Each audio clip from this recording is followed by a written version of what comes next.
I'm Brian. I'm the Assistant Athletic Director for Media Relations at the University of South Alabama.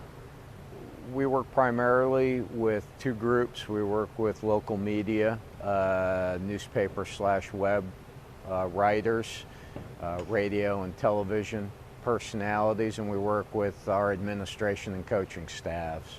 And the primary goal is to promote the entire athletic program, teams, coaches, student athletes. So we write press releases, we design and lay out media guides,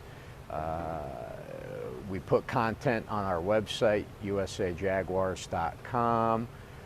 We have to file reports with Sunbelt Conference and the NCAA, and we're in meetings and conducting interviews, and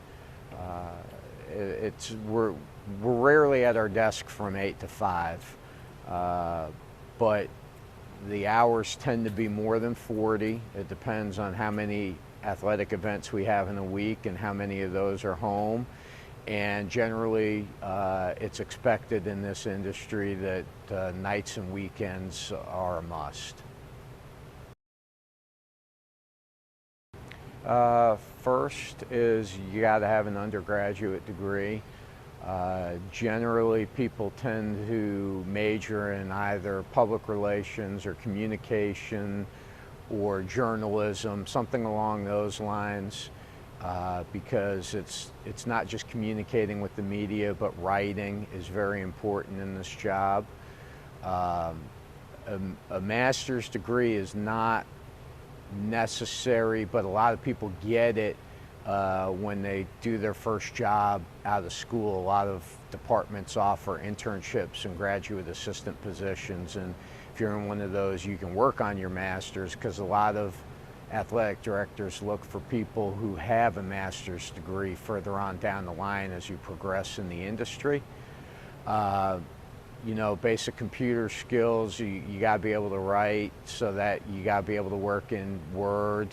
A lot of people use Excel for historical and record-keeping documents, and when you're working on press releases in a letterhead, if you're working on game notes, if you're working on a media guide, InDesign and Photoshop are programs that we use on a daily basis. Best parts of the job are the people you work with.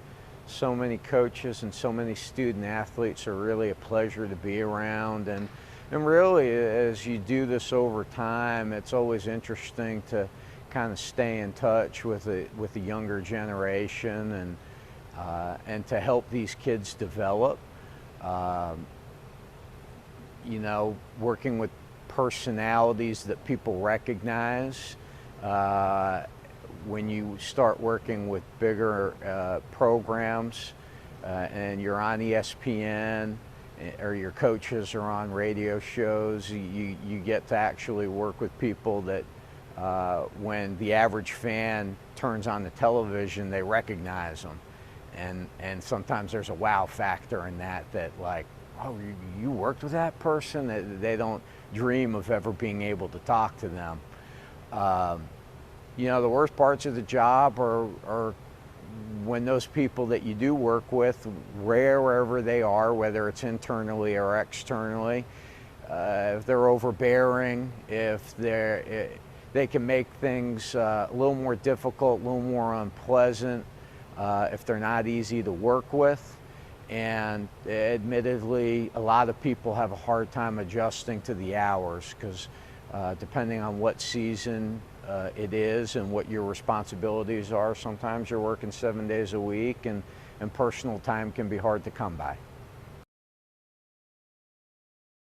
Well, if you're interested in this field, the earlier you can get involved, the better.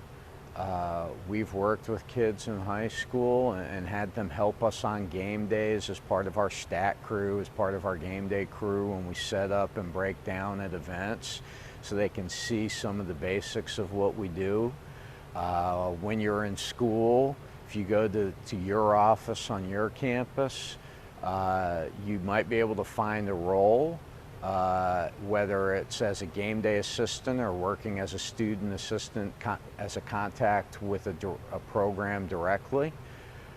In high school, you can write for your school paper, or if they actually put stories in a yearbook, you get writing experience that way. Writing for the college paper helps. Just stuff that gives you those experiences so that when you come in, you've got a portfolio that you can show someone, this is my work and I'm capable of doing these things.